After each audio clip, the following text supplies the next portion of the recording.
Attention, vous écoutez un programme audioactif.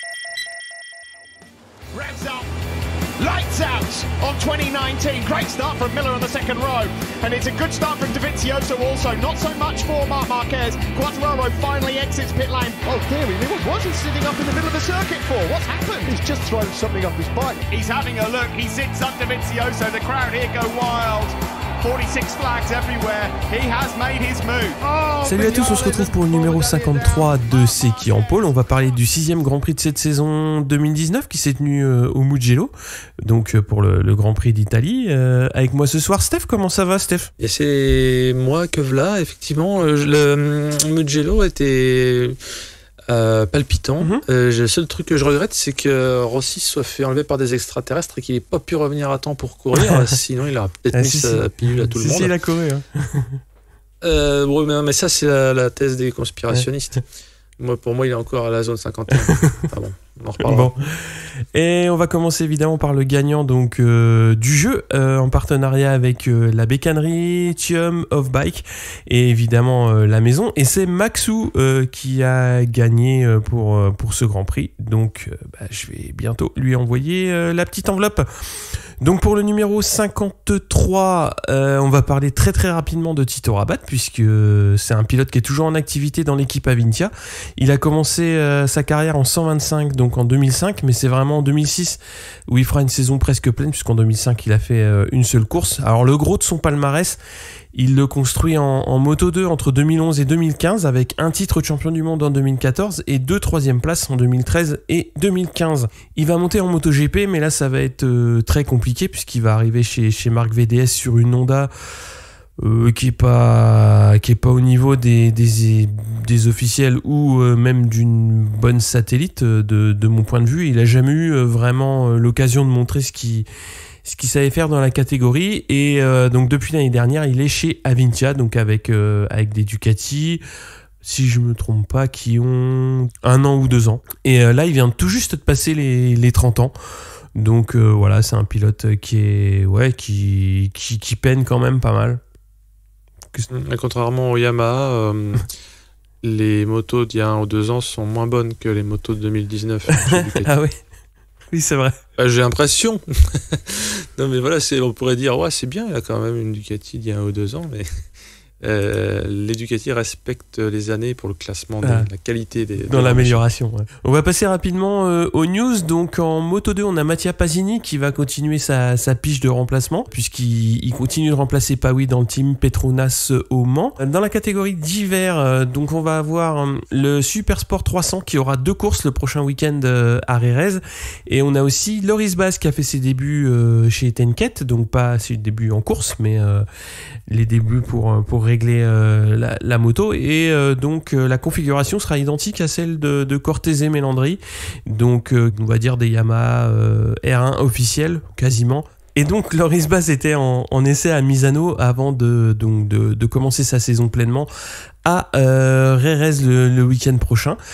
Autre info, donc cette fois-ci pour le calendrier MotoGP en 2020, donc la Finlande devrait finalement remplacer le Grand Prix de République tchèque qui se tient habituellement à Brno au milieu de l'été, puisque oui, il y a eu des modifications dans le financement et donc du coup il manque un petit peu de sous-sous pour payer les royalties à la Dorna, donc c'est fort possible que la date soit supprimée du calendrier. On a aussi le Tourist Trophy qui se court en ce moment et comme tous les ans il y a eu un décès aujourd'hui, malheureusement tous les ans il y a son lot de décès sur cette course. Et donc autre news, donc le champion du monde Moto 3, donc Danny Kent en 2015 va faire son retour en compétition après 3 années on va dire un petit peu compliquées en Moto 3, Moto 2, et cette année il n'avait pas de guidon et il va reprendre en British Superbike dès le prochain round et il roulera sur une MV Agusta, donc c'est le retour aussi de la marque dans le British Superbike. Le BSB, le BSB, c'est un peu comme quand tu te fais une entorse, après tu vas chez le kiné, quoi. Si tu vas te soigner quand tu t'es fait bolosser dans les championnats. On l'a vu en moto. Non, mais je plaisante, c'est très relevé, hein, mais c'est un endroit où ceux qui sont pas perdus pour la science, ils vont là. C'est un peu, comment on pourrait dire, une sorte de purgatoire sans que ce soit négatif pour eux, hein, mais En gros, t'y arrives plus en mondial, va voir un peu là-bas si j'y suis, quoi. Ouais, mais c'est assez particulier dans le sens où les pistes sont quand même très singulières. Il y a souvent beaucoup de petits tourniquets et il y a notamment une piste qui est très connue pour ses sauts. Et il y a déjà celle-là qui est assez singulière et aussi pour un règlement qui est un petit peu à part dans le sens où ça s'appelle du Superbike mais ça reprend pas vraiment la réglementation du World. Donc, c'est les Anglais. Hein, donc, Ouais, c'est ça, c'est les Anglais. Donc c'est pour ça. Rien à foutre. Ouais, c'est ça. Ils courent entre eux, ils courent avec leurs règles, avec des motos qui sont plus ou moins ressemblantes quand même au Superbike. Mais il y a quand même des points de règlement qui sont différents et qui sont assez fondamentaux pour que ce soit à part. Et autre remarque, est-ce que c'est un au revoir pour Carrel alors? Il sera peut-être plus là l'année prochaine. Bon alors ça, l'avenir le dira, on verra. Je le bitch à mort. Bah non, mais ce n'est pas qu'un fils à papa, mais il était question. Après, papa peut continuer de payer le guidon. Hein. Ah bah après ça va être oui, là on va voir ce qui va se passer chez Avintia, hein, puisque tous les ans c'est. Bah, on le sait que tous les ans, c'est budgétairement c'est compliqué pour eux, hein, donc comme tu dis, c'est souvent les pilotes qui amènent. Qui amène le financement, qui amène le budget pour rouler. Quoi qu'il en soit, petite news Ducati aussi, ils ont annoncé que l'année prochaine, donc les 2 Pramac seraient des équipements techniques de l'année. C'est-à-dire que cette année, on a Miller qui est sur une 2019 et Bagnaia qui est sur une 2018. Mais l'année prochaine, ils seront tous les deux pilotes Pramac, on ne sait pas encore qui y seront, mais tous les 2 pilotes Pramac seront sur des Ducati 2020, donc avec les mêmes fournitures techniques. On va parler donc du Grand Prix d'Italie. Donc en commençant par le Moto 3. Donc en Q1, c'est Fernandez, Ramirez, Binder et Mignot qui passent en Q2. Et c'est Arbolino qui sera en pole devant Rodrigo et Dalla Porta. En deuxième ligne, on a Mignot, Suzuki, Antonelli. Et en troisième ligne, Fenati, Toba et Ramirez. En Moto 2, on a Vieré, Martin, Baldassari, Boulega qui se sortent de la Q1 pour aller en Q2. Binder reste à la 19e place sur la grille, donc c'est vraiment une qualification vraiment pas très bonne pour le pilote KTM. Donc en pole, on aura Schroeter devant Lutti et Alex Marquez. On a Bulega, Navarro et Marini en deuxième ligne, Nakashima, Loves et Fernandez en troisième ligne. Je te passe la main pour le MotoGP. La Q1, comme ça devient presque la règle, accueille des gens du Gotha, du paddock, hein, parce que on a quand même du Dovizioso, du Lorenzo, du Rossi. Zarco, son année est compliquée, donc c'est pas qu'il est pas bon, mais c'est un peu plus normal de le voir. Rins, parce que Rins était quand même un peu en pleine bourre avant d'accuser le coup au Mans. Mais voilà, il y a quand même de la qualité. Hein. C'est un peu comme une équipe qui aurait de la qualité sur son banc, quoi. Là, en Q1, on peut déjà faire un championnat. Ceux qui s'en extirperont, c'est Dovi et Pirot, sachant que pour ceux qui ont regardé la qualif, ça faisait la gueule dans le box parce que Dovi, jusqu'à la fin de la Q1, il passait pas, quoi. Donc c'était tendax. Hein. Mais bon, il boit le calice jusqu'à la Lille, Amir aussi, hein, parce que je m'intéresse à ce personnage, 18e, Zarco 19e. Voilà, bon, après tous les cadors qui sont généralement 20 et quelques qui sont encore, mais je les respecte, attention, mais c'était moins une surprise, quoi. Lorenzo 17e, il galère quand même, l'animal, hein, malgré sa selle et tout ça. En Q2, Marquez nous fait une Marquez qualif, hein, premier tour lancé, temps de référence. Par contre, Quartararo nous fait ce qui, j'espère, deviendra une Quartararo, puisqu'il chip la tête, du moins temporairement, et il passe sous la minute 46, excusez du peu. Mais dans les dernières secondes, ce que Zarco faisait l'année dernière, mais là c'est Marquez qui le fait, il met quand même 3 dixièmes au susnommé Quartararo en effectuant un tour de Maboule, et aussi en chopant l'aspi dans la ligne droite à Dovi. il semblerait qu'il ait fait exprès. Non, mais les commentateurs, je dis ça parce que et il a bien fait, c'est autorisé. Hein.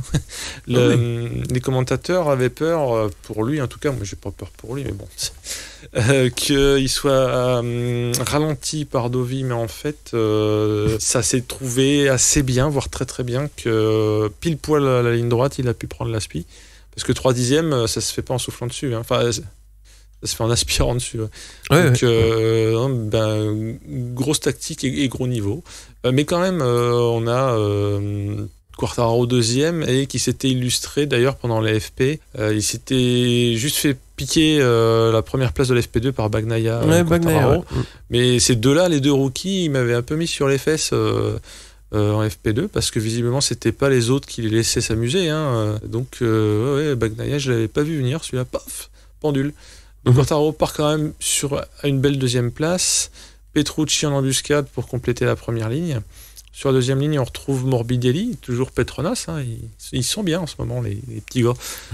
Miller et Crutchlow. Ensuite, Vignales, Bagnaia et Dovi. Ouais, Dovi est pas à la fête, mais comme c'est un bon gestionnaire, on verra qu'il s'en est pas si mal sorti. Spoiler alerte. On va passer aux courses. Donc en Moto 3, on a Rodrigo Arbolino, Suzuki et Dalla Porta qui sont les plus rapides, donc à l'extinction des feux.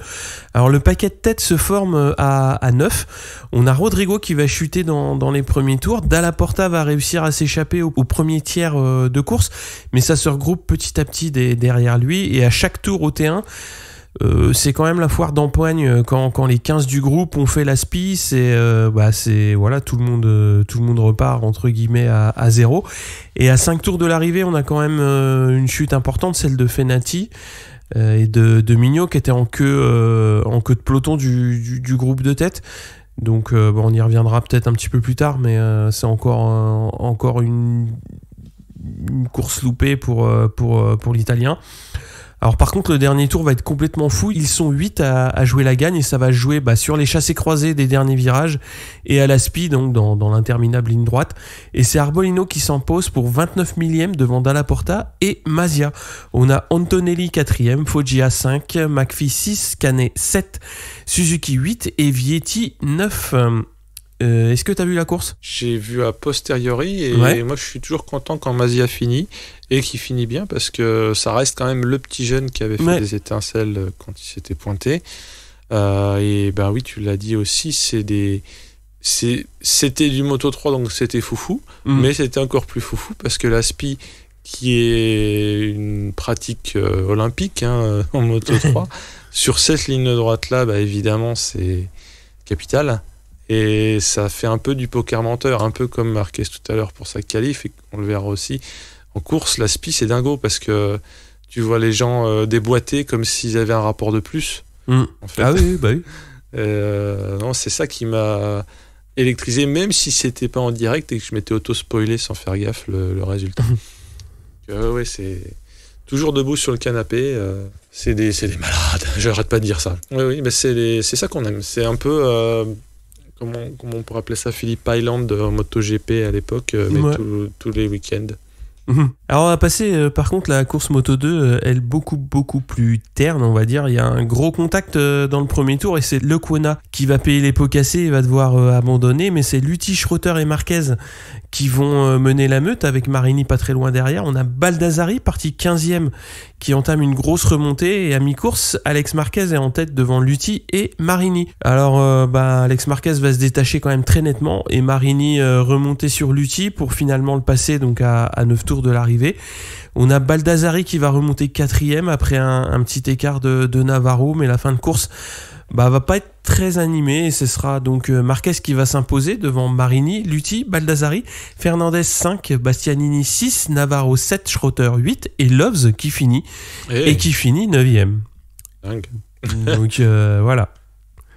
Est-ce que tu l'as vu celle-là ? J'ai regardé le résumé parce que je m'étais pareil spoilé grâce à Twitter que c'était une course qui était moins haletante que la Moto 3, mais il faut quand même repérer le back-to-back de Marquez. Faudrait pas que ça devienne une habitude dans la famille, merde. Mais tant mieux pour lui. Moi je l'ai assez plaint d'ailleurs de bonne foi d'être le frère, et qu'on pouvait pas ne pas citer ça. et qu'il se prenait des high side et qu'il n'y arrivait pas. J'entends, il n'y arrivait pas parce que on le sait dans les années précédentes à un niveau de top pilote. Quand je dis top, c'est 1, 2, 3 quoi. Enfin, c'est pas c'est pas un mec qui galère à renouveler son contrat quoi. Et j'ai l'impression que ça fait une éternité qu'il est en Moto 2. Je n'ai pas les stats parce que je ne suis pas Dr Morcellino, mais c'est un peu comme s'il avait inventé le Moto 2 quoi, dans ma tête. C'est pas le cas, hein, mais il squatte un peu. Bon, on verra si justement ici on continue son ascension. Il serait pas idiot qu'il puisse avoir un ticket de manège pour essayer d'attraper la queue du Mickey. Nous verrons.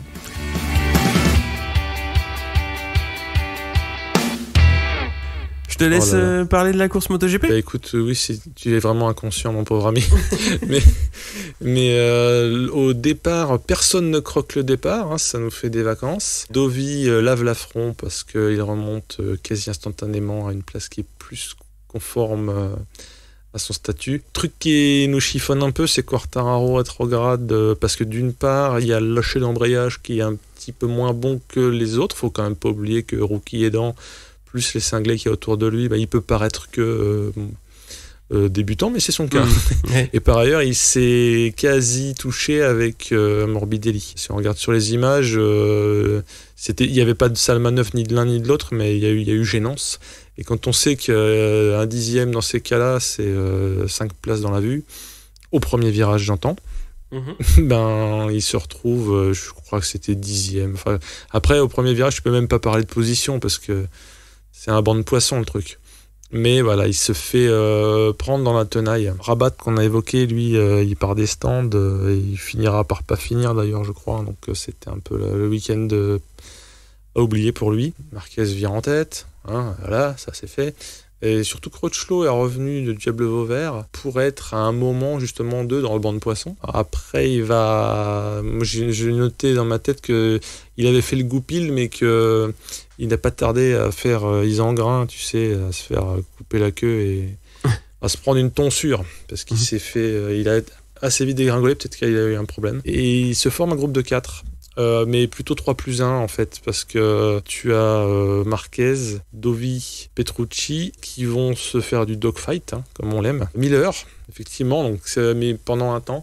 Et Rins qui essaye de faire un peu le jokari. À un moment, il arrive même à chipper la première place le temps d'un tour. Entre les tours 8 et 10, en fait, il passe de 5 à 1. Mais ce sera un feu de paille puisqu'il finira la course en 4 à guetter un drame dans le trio de tête. Et donc ce trio de tête, je l'avais cité, c'était dans un ordre aléatoire, Petrucci, Dovi et Marquez.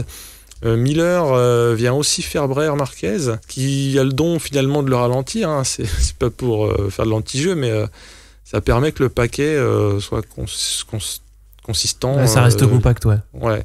Il n'y a pas d'envolée lyrique de Marquez. Mais bon, c'est pas ce qui le gêne, hein. Marquez, c'est pas Lorenzo, lui, il aime bien se battre. Donc, non, mais je dis ça, et l'année dernière, Lorenzo s'était battu comme un chien avec Marquez. Mais Marquez, et limite, ça lui fait plaisir d'avoir des dépassements de salopard à faire. Salopard, tu t'entends, ouais.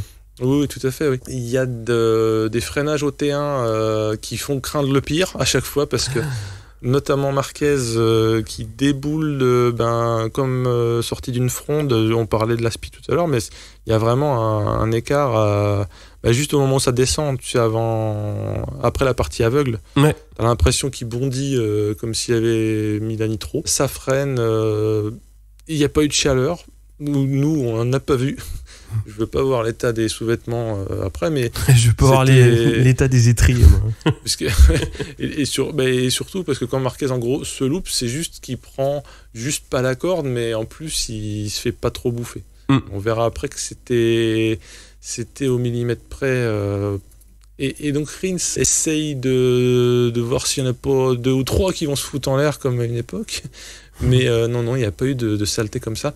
Alors il se trouve que Rossi qui a été remplacé justement par un androïde par les petits gris, hein, qui l'ont kidnappé pour l'étudier et qui l'ont ramené zone 51, donc c'était trop tard pour lui pour aller à la course. En fait, un trêve de plaisanterie, c'est la loose, parce qu'il en est à se battre avec les fonds de panier à la 20e place.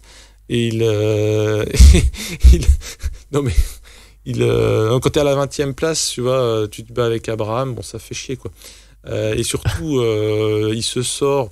On n'a pas trop vu la réalisation en même temps ou à cause d'eux ou avec Mir. Avec Mir, ouais, je sais pas trop ce qui s'est passé.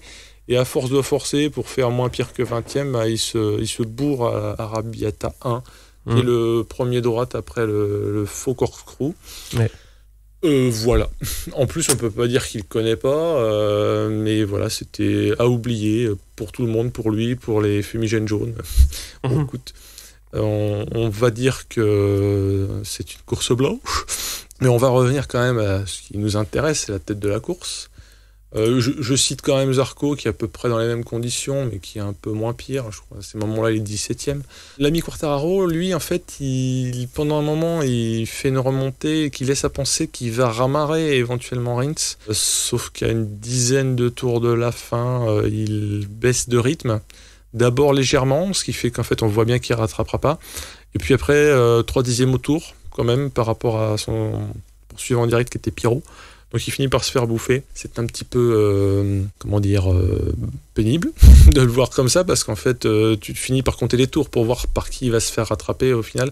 De l'aveu de son écurie, il y avait un problème, et bien sûr, ils n'ont pas dit quoi, parce que déjà, ils ne le savaient pas forcément, et ils ont pas forcément envie que ça se sache. Venons au Money Time. L'ami Marquez, évidemment, à tous les tours... passe premier au premier virage après la ligne droite, après des freinages de trappeurs des trois, donc les deux Ducati officiels et lui. Se faire passer soit par Dovi, soit par Petrucci, d'habitude, 2-3 virages plus loin. Et là, donc il nous l'attente au début du dernier tour. Et en tentant ça, je le citais tout à l'heure, il se rate entre guillemets, donc il élargit. Dovi veut lui faire l'inter, mais ces deux-là se frottent. C'est presque pas grave ou classique, mais pendant ce temps... Petrucci, c'est lui le vrai goupil. Il passe, mais en plus, comme une fleur, c'est-à-dire no brain, tac. Comme si les deux autres étaient à l'arrêt, parce que forcément, ils se sont relevés un peu. Et ce faisant, il va conserver la tête. Au début, moi, j'ai cru que c'était aussi lui qui avait sandwiché Dovi, mais en fait, c'était Dovi Marquez qui se sont fait des papouilles. Et lui, il les a laissés sur place. Et ce qui m'a, moi, à ce moment-là, fait peur, c'est que c'est genre, pour lui, c'est le plus long tour de sa vie. Parce qu'on est on peut dire, pour ainsi dire, au début du tour du Mugello, à ce moment-là. Et il sait que s'il arrive à pas se faire croquer par Marquez, mais c'est pas si facile que ça. Non. Non. À part Dovi, on connaît pas beaucoup de monde qui pourrait résister aux assauts de ce cannibale. Là, il arrive à faire 0 faute. Ce qui pour moi est peut-être même plus l'exploit que de s'être infiltré comme un salopard. Un salopard brusé.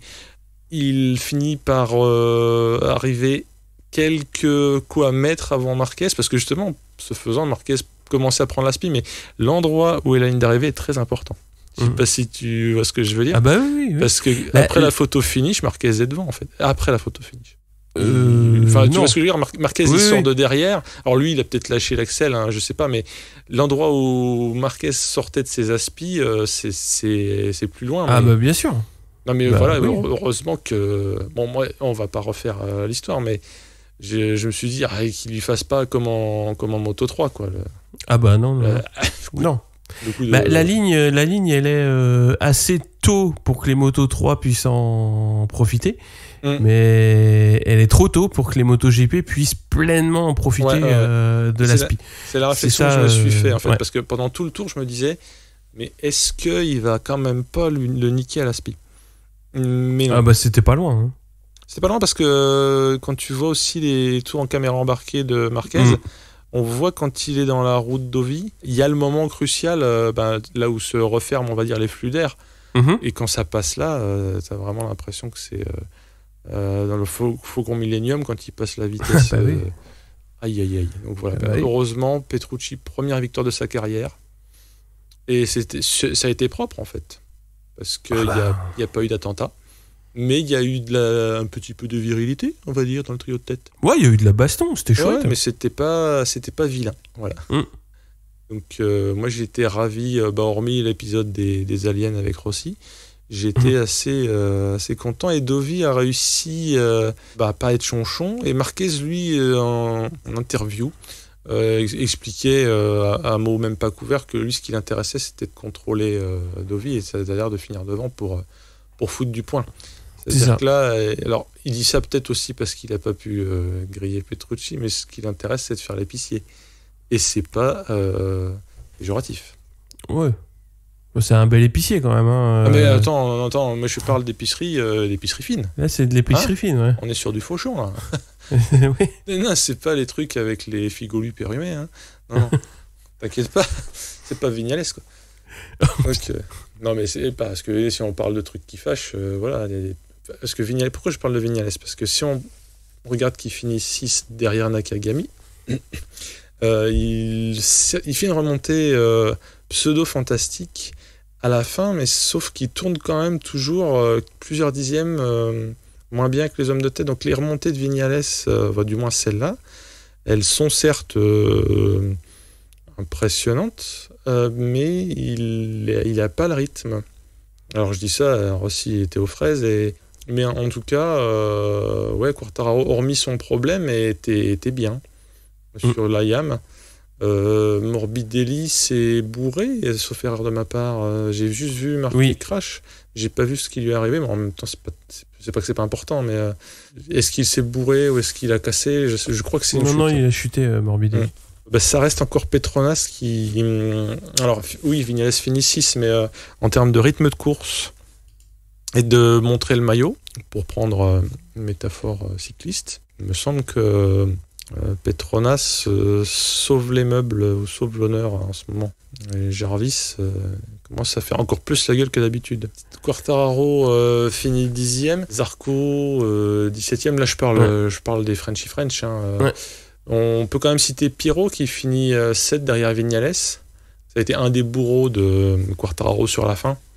Sachant que les autres bourreaux de Quartararo, c'est Crutchlow qui finit 8 et Espargaro qui finit 9. Donc pour KTM, c'est quand même aussi un bon week-end si on parle d'Espargaro. D'Espargaro, je te parle. Bah ouais, mais... Attends, mais... Il est 16 secondes derrière Petrucci. Non, mais c'est au royaume des aveugles, les borgneux sont rois. Là. Je te parle du début du classement des bras cassés. Ils ont réussi à faire des temps quand même potables en FP et en qualif. Enfin, en qualif. Oui, enfin, top 10, voilà. Alors on sait que quand ils se sont mis à faire du MotoGP, on a dit tout ce que KTM fait, ils gagnent. Là, c'est pas le Dakar, quoi. Hein.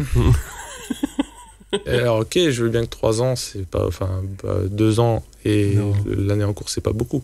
Mais on va dire la courbe, elle est pas super ascendante. Ça, il y a des soubresauts justement avec quelques sursauts d'Espargaro. Est-ce que ça va continuer? Est-ce qu'ils ont encore de la marge en fait avec cette moto? On va parler un petit peu, très rapidement, de la Rookies Cup, puisque ça courait aussi. Donc, c'est Carlos Tattet qui s'est imposé et qui prend les commandes du championnat. Et Lorenzo Felon a terminé 5e. La prochaine course se tiendra à Assen fin juin. Donc, justement, on va parler des discussions post-course. Donc, pour parler de la course Moto 3, c'était une course typique, hein, c'est-à-dire très disputée de bout en bout. À chaque passage de ligne, c'était on va dire 5 pilotes en tête différents. Et je vais piquer la stat à Thomas Morcellino. Donc en fait, 11e vainqueur différent sur les 11 dernières courses. Donc forcément à cheval sur la saison dernière. Donc il y a des pilotes qui sont montés. Mais c'est quand même une catégorie qui, chaque dimanche, repart, je dirais pas de zéro, mais quand on arrive là, à 11 vainqueurs sur les 11 dernières courses, c'est vraiment que les packages sont... d'une part très équivalents et que les pilotes sont aussi tous à des niveaux très très proches les uns des autres, et c'est ça qui offre des courses aussi disputées avec autant de spectacles, même si là il y a eu une très très belle course de Dalla Porta qui a réussi à prendre la tête durant quelques tours et à se détacher, mais bon au bout d'un moment il rentre dans le rang, derrière ça reprend l'échappée et puis ça finit en paquet comme d'hab. Mais c'est l'homogénéité de cette catégorie qui est vraiment très très très très impressionnante à voir. Et puis voilà, Fenati qui poursuit dans l'immense déception, puisque là on compte seulement 7 points depuis le début de saison, donc en 6 courses, 22e place au général, donc là la saison pour la sauver ça va être très très compliqué, quoi. Ouais, sauf à faire des victoires, mais juste pour le prestige, je veux dire, je parle pas du championnat. Ouais, voilà. Ouais, mais c'est compliqué pour lui. Oui, c'est moins qu'on puisse dire. Et puis pour parler du Moto2, il y a, comme tu l'as dit, le back-to-back de Marquez qui lui fait du bien pour se replacer au championnat. Et puis aussi le retour en forme de Marini qui va devoir en aligner quand même quelques-unes pour se replacer au championnat, puisqu'il est 6ème avec 58 points, mais c'est quand même bien de le revoir un petit peu aux avant-postes, parce qu'il était un petit peu aux abonnés absents. Ouais, puis il avait une chute qui lui a coûté tous les points de la course, c'était au moins. Ouais, c'est ça. Et puis on va parler justement de KTM en Moto2, où le premier c'est Binder avec la 15e place. Où là ça continue à être très très difficile pour les pilotes pour les pilotes KTM. Oui, donc si on schématise, on peut dire qu'ils ont allégé les efforts en Moto2 pour se concentrer sur le MotoGP, mais c'est un petit peu c'est perdant-perdant, quoi. Pour l'instant en tout cas, ce move.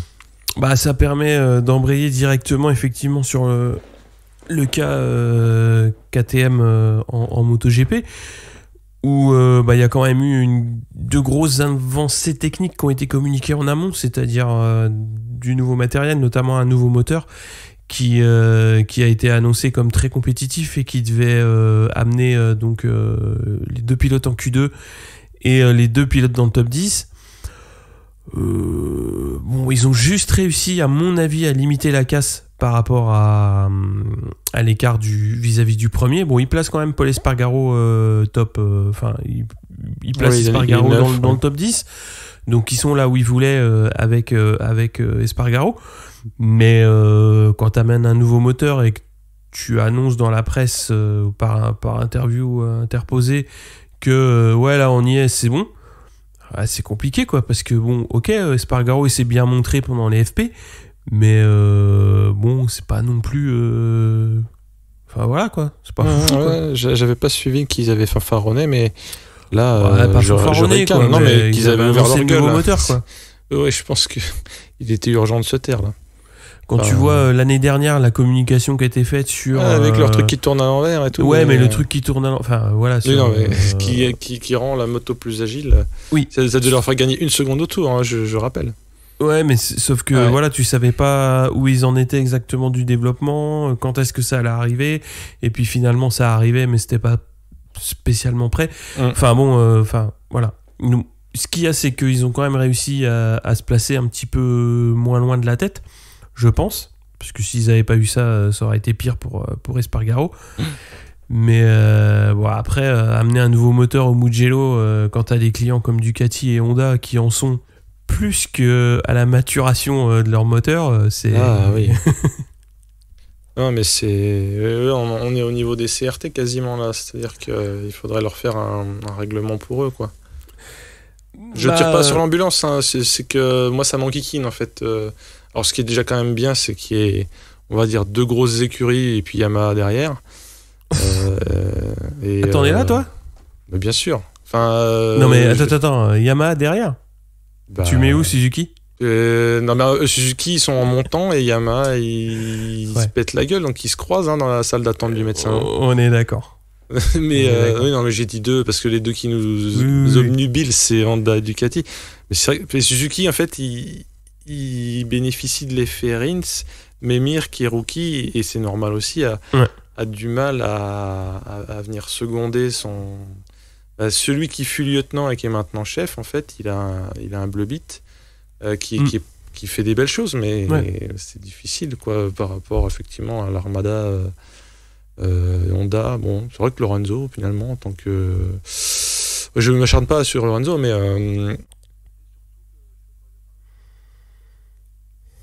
je vais juste constater que là il est pas à la fête. Mais au moins il ouvre pas sa gueule. Du moins je l'ai pas vu sur Twitter à la ramener. Il a peut-être entendu des messages disant qu'il fallait peut-être arrêter. Je sais pas. Voilà, pour parler chiffres sur Lorenzo, moi j'avais noté une nouvelle fois totalement transparent.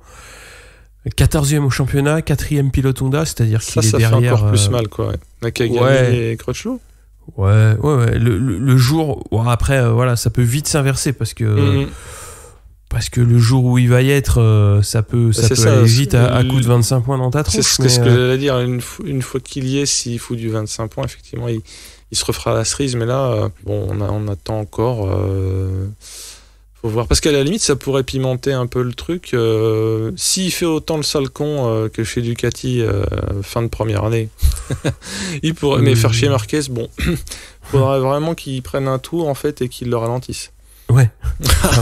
Enfin, il a cette semaine, a priori, il sera au Japon avec son équipe pour travailler sur l'ergonomie. C'est-à-dire que la moto soit un petit peu plus aimable vis-à-vis de son pilotage. Il n'y aura pas de modification profonde. Moi, quand j'entends ergonomie, c'est vraiment du placement. Lui qui aime bien être vraiment bien sur sa moto. Voilà, on parle pas vraiment de révolution autour de la moto. On parle vraiment d'ergonomie. Donc, ça peut que aller dans le bon sens. Que dire de plus ? Zarco qui paye un mauvais choix de pneus, puisqu'il a essayé de partir en soft et il a jamais réussi à trouver le bon rythme pour ne serait-ce que pour accrocher Oliveira, quoi. Mais il se tape des bras de fer physiologiques avec sa machine en plus. Ouais. Donc c'est ce qu'il disait en interview, c'est que maintenant qu'il a sondé tout ce qui était possible de faire au niveau tripotage de curseur sur la KTM, de son propre aveu, il dit qu'il va falloir qu'il commence à faire du close combat avec la moto, à se battre avec la moto, même s'il aime pas ça. Ouais, de toute façon, va falloir qu'il passe, dans un autre mode. S'il est prêt à y passer, tant mieux, parce que il va falloir maintenant faire vite. Dans peut-être la même interview, si je dis pas d'ânerie, il expliquait que la discussion qu'il avait avec Jean-Michel Bayle, c'est que Zarco, lui, avait peur de désapprendre à conduire en changeant de style, et Bayle est plutôt d'avis de ce que tu sais déjà faire, tu sauras toujours le faire, et si tu apprends d'autres trucs, tu vas improver tes skills. Ouais, c'est ça. Ouais, il y a des nouvelles techniques à apprendre, quoi. Comme dans les RPG, tu sais, t'as les jauges d'expérience, stamina, magie. S'il avait une petite jauge de magie, là, ce serait le moment de s'en servir. C'est maintenant, hein. C'est une baguette magique. Zou. Ou alors invincibilité, l'étoile dans Mario Kart. On est passé dans les déceptions, mais on va passer forcément maintenant aux grosses satisfactions du week-end, quand même. Par qui tu veux commencer ? Tiens, je te laisse la main. Peut-être Nakagami, parce que c'est quelqu'un qui... Enfin, moi, j'en donnais pas cher quand il est arrivé. J'avais même tendance à persifler en disant qu'il avait la bonne nationalité pour arriver chez Honda. Il n'a pas trop fait de miracle l'année dernière. Mais là, non seulement il est constant, mais constant / progression. Et comme là, on l'a vu, 5e... juste derrière Rins et devant beaucoup de monde. Pour moi, je vais pas dire impressionné parce que t'as un peu l'impression que tu le vois jamais. Je sais pas si est-ce que peut-être les réalisateurs qui l'aiment pas. Non, c'est juste qu'il est dans le ventre mou habituellement, donc tu le vois pas, quoi. Mais il y est, et puis il a des bons temps, et c'est pas rare qu'il se montre avec 2-3 pendules dans le week-end avant les qualifs. Donc il a l'air d'avoir bien digéré la Honda et qu'il arrive à s'en servir. Il est peut-être un peu moins foufou que Crutchlow, donc c'est peut-être aussi pour ça qu'on a moins l'impression de le voir. Mais là, il finit devant Crutchlow, quoi. Et Lorenzo, comme tu l'as signalé. Donc, moi, alors encore une fois, le terme impressionné n'est pas... surpris, peut-être. Voilà. Non, mais il sort la tête de l'eau, quoi. Ouais. C'est comme tu l'as dit, c'est intéressant de le voir un petit peu montrer ce qu'il sait faire. Parce que jusque-là, j'avais l'impression qu'il avait pas... Soit il avait pas les clés, soit il avait pas le matériel, on sait pas trop qu'est-ce qu'il avait dans le paddock. Mais là, on commence vraiment à voir un pilote qui s'exprime, quoi. Et ça, c'est intéressant. Et ça, je suis d'autant plus content de m'être trompé, quoi. Parce que quand j'avais tendance à penser que c'était entre guillemets du gâchis que de mettre quelqu'un d'un peu plus flamboyant que lui, en fait non, je me suis trompé, donc tant mieux. Et toi-même, alors qui serait Moi, j'en aurais deux vraiment qui m'ont fait vibrer ce week-end. Bah, c'est évidemment Petrucci, parce que mine de rien, le garçon, quand il débute la saison, il a une pression quand même énorme sur les épaules, parce que on lui met tout de suite Miller la pression dans les pattes, aussi. En lui disant voilà, t'as un contrat d'1 an, mais voilà, t'as un contrat d'1 an, quoi. Donc si tu prouves rien, tu risques de sauter. Donc mine de rien, pour un pilote comme lui, quand on voit son parcours, quand on voit tous les sacrifices qu'il a fait jusque-là pour gravir les échelons un par un, oui, ça fait un peu Icar, en fait. T'avais peur que ce soit le step de trop, mais non, a priori. Tant mieux. Non, mais surtout quand tu le vois, puis même surtout le week-end. Surtout le week-end, c'est lui qui mène la charge Ducati. C'est lui qui est en première ligne. Il est souvent bien dans les temps. Et puis dans le groupe de tête, c'est lui qui a animé pas mal. Dovizioso est pas très loin, mais c'est vraiment lui qui a dynamité le groupe à plusieurs reprises, en tentant des choses qui sont pas du tout dangereuses, qui sont vraiment dans de l'opportuniste et dans le coureur d'expérience courageux. C'est-à-dire, Marquez a pas tenté des choses dans le dernier tour, parce que comme tu l'as dit, il était un petit peu sur la défensive. Et c'est normal, parce que lui, il joue le titre. Mais Petrucci, c'est pas parce qu'il joue pas le titre qu'il a fait n'importe quoi. Parce qu'il sait que les deux qui sont devant lui, eux jouent le titre, donc s'il fait une connerie soit envers l'un, soit envers l'autre, soit envers les deux, il va se faire cartoucher. Et il a mené tout ça vraiment de manière intéressante, et je suis vraiment content qu'il ait d'une part réussi à gagner la course, et d'autre part à ne pas faire de bêtises qui auraient pu mal finir, parce que tu touches un tout petit peu soit Dovi, soit Marquez, et tu vas tout de suite te faire appeler Arthur, en Italie, soit en Espagne, quoi. Et il a réussi vraiment à montrer ce qu'il savait faire en pilotage face à deux pilotes très fort, et il a montré qu'il était à leur niveau. Après, ça va être peut-être plus difficile pour lui de le faire sur une saison complète, mais il a montré qu'en Italie, il a gagné, et mine de rien, pour un Italien gagner au Mugello sur une Ducati, on l'a vu après dans les images et les photos qui ont circulé, c'est le héros national. Il n'y a pas mieux, tu peux pas, c'est la Coupe du Monde 98 pour lui, je parle, mais c'est sa Coupe du Monde 98, ça.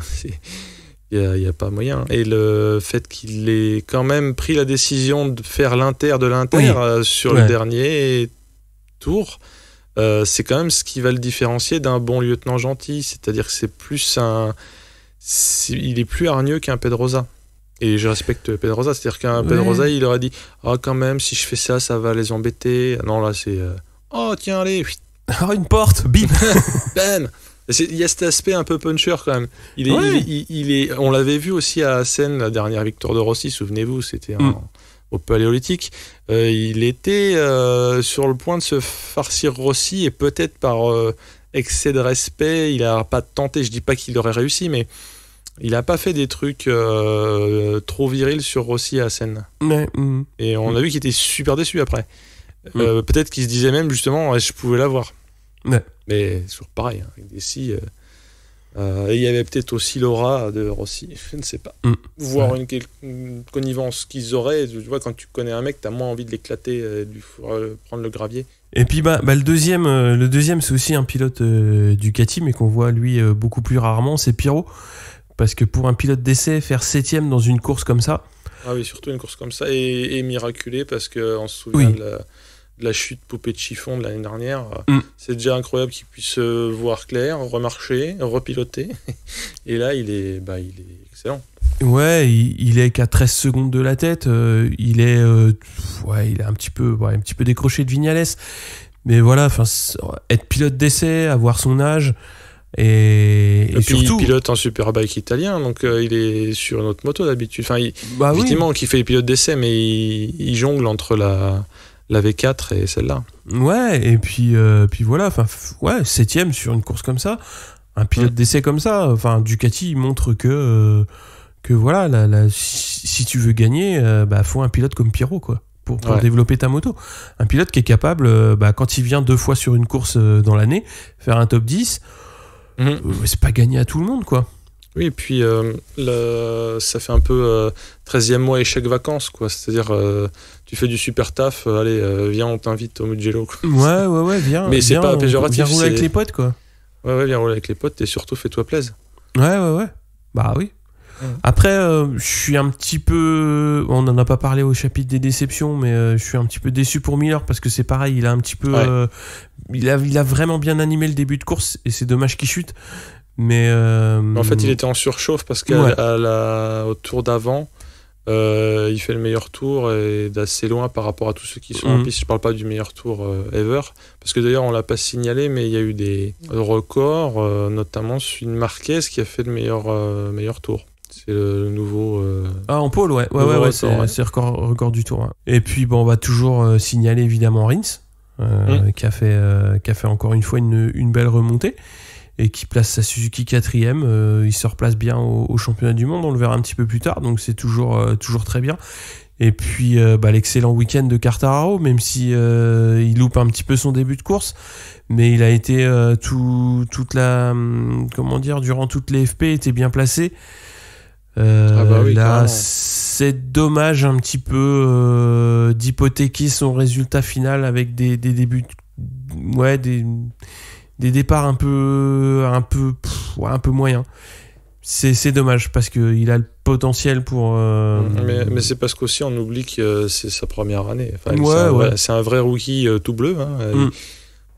Du fait de ce qu'il a fait jusqu'à présent, on trouve bizarre, décevant ça l'est, mais on trouve qu'il a raté son départ, parce que déjà en même temps il part de la première ligne, il n'y a pas beaucoup de rookies qui peuvent partir de première ligne en ayant frôlé la pole, donc forcément s'il se fait niquer de la première place, enfin de la deuxième place à la 10e, ça va plus se voir que s'il se faisait niquer de la 10e à la 15e, et surtout comme je le disais tout à l'heure qu'il est cerné par les Golgoth. Là ça va être dur de faire de la place.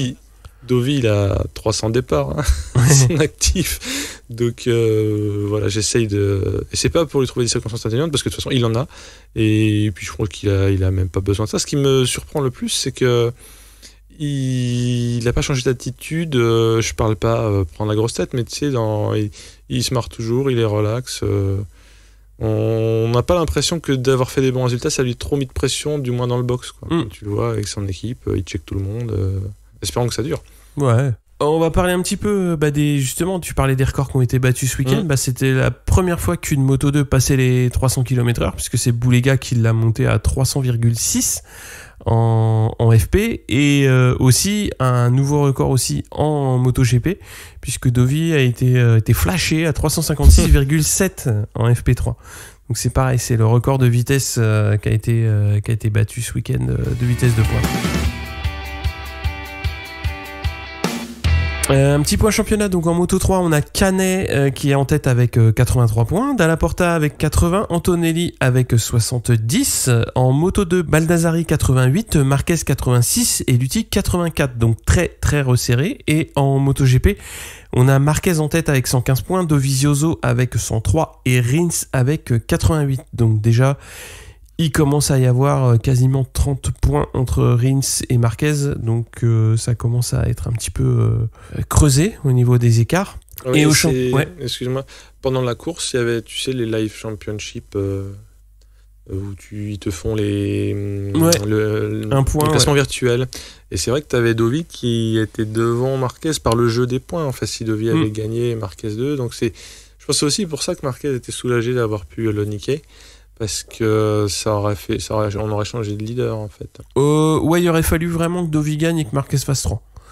Mais alors justement, ça change ça.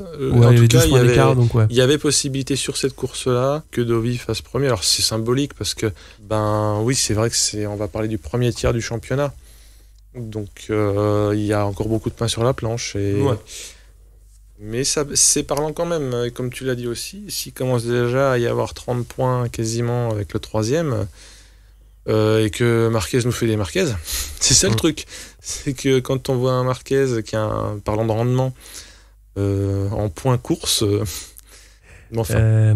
Après, oui, c'est un point dont j'ai oublié de parler dans les déceptions.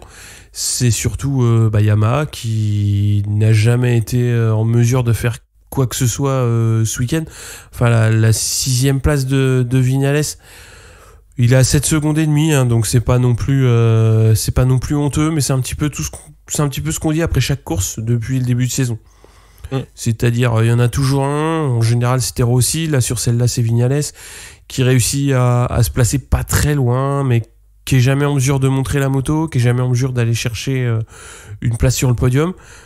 Donc en gros, là, je pense qu'on est en train de voir la poussière qui dépasse du tapis, quoi.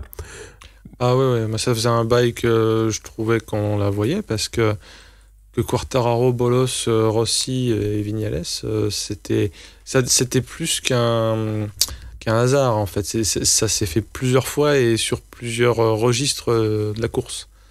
Donc c'était Quartararo, avant d'avoir son problème de sélecteur, il était 2e. Et il avait vraiment une carte à jouer. Moi j'adore Rossi, on le sait, mais je peux être que dégoûté, quoi, ou désolé. Il faut reconnaître qu'ils y sont pas. Ouais. Pour une raison que j'ignore, je m'en fous que ce soit la vitesse de pointe, la motricité, le châssis ou la peinture. Et ça fait X années que cette chanson-là est chantée par Rossi et que Viñales boude. Donc, moi je boude aussi. Non, je boude pas, mais je me demande ce qui peut faire qu'une Yamaha, et surtout ce qui est quand même dingo, c'est que Petronas, qu'est-ce qu'ils ont fait? Enfin, tu vois ce que je veux dire? Qu'est-ce que fait Petronas que la team Yamaha ne fait pas? Ils ont quand même l'ancien chef mécano de Lorenzo qui est quand même loin d'être un manche. Voilà, mais donc ça veut dire qu'on peut faire quelque chose avec cette mains. Bien sûr. Mais, et alors, a priori, il se dit, et je veux bien le croire, que Rossi est un fiefé metteur au point.